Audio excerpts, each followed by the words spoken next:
This video is a basic introduction into what options are in the stock market. Let's talk.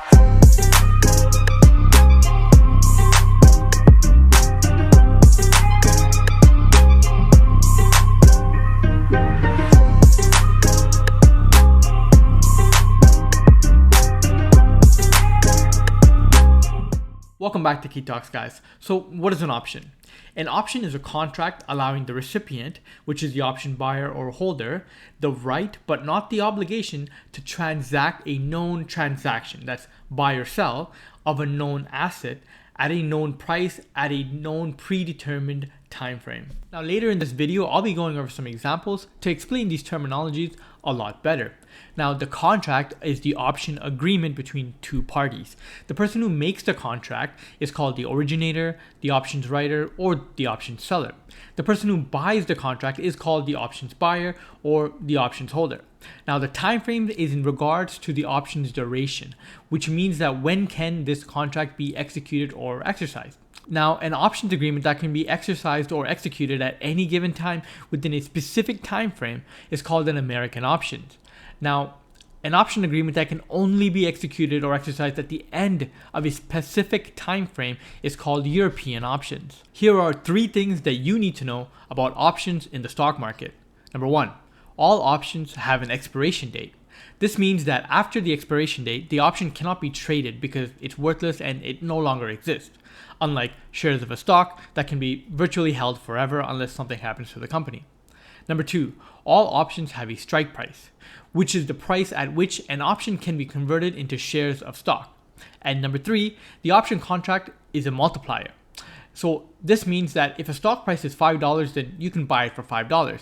But if an options contract is $5, then you have to pay $500 to buy that one options contract. This is because one options contract equals 100 shares of stock. So whenever you see a price of an options contract, you need to multiply that by 100, and that's how much you pay for that options contract. When talking about options in the stock market, we have call options and we have put options. Now, call options go up in price when the stock price goes up, and call options go down in price when the stock price goes down. Now, call options give the owner the right to buy 100 shares of stock at a given strike price. Now, put options go up in price when the stock price goes down, and put options go down in price when the stock price goes up. Now, put options can be used by the owner to sell 100 shares of stock at a given strike price. So why do people even trade options? You see, people trade options so they can use leverage without the risk of unlimited downside potential. Now, what does that mean? So let's take the put option as an example. Compared to shorting a stock, put options actually is much safer. You see, when you short a stock, you make money when the stock price goes down. And you assume unlimited downside potential because we don't know how far the stock price can go high. And the higher the stock price goes, the more money that you're actually losing. Now, when you buy a put option, you can only lose the amount of money that you paid for the premium.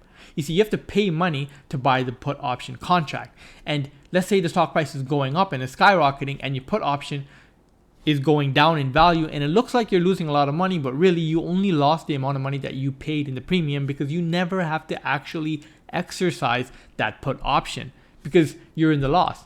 So what will happen is that put option will expire worthless, and you don't actually have to pay the amount of money that you would have lost.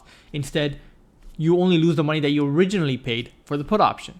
You do not need to exercise an option to realize a profit, but remember, it's not a stock. It's a contract, and the value of this contract comes from its ability to actually trade shares of a stock at the strike price. Now, traders will profit from the price change in an options contract, whereas investors will look to exercise options contracts and buy and sell shares of a stock on the open market. I'm going to give you guys a real world example of a call option. So let's say that you have a property and you're going to sell me that house. And now that house is worth $100,000. And by the end of the year, I want to buy that house. However, I'm only willing to buy it if the value of the value of the house goes past $100,000. So today I'm going to give you $10,000.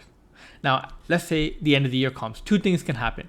If the house price is over $100,000, then I get to buy it for $100,000. Let's say it's $150,000. Well, you still have to sell me that house for $100,000 because we made a contract for that a few months ago, and I had paid you $10,000 for that contract.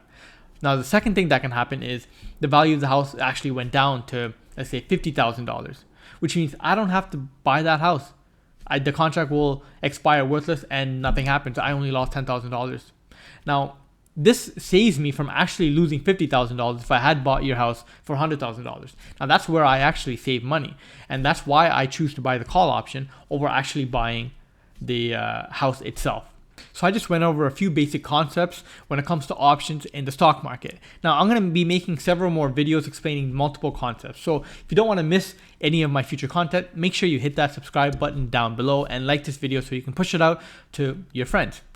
Thank you guys so much for watching this video. I really do appreciate it. My goal is to reach 1,000 subscribers as soon as I can. So if you would like to support me, please go ahead and share this video to your friends. Thank you guys so much for watching this video, and I'll talk to you soon.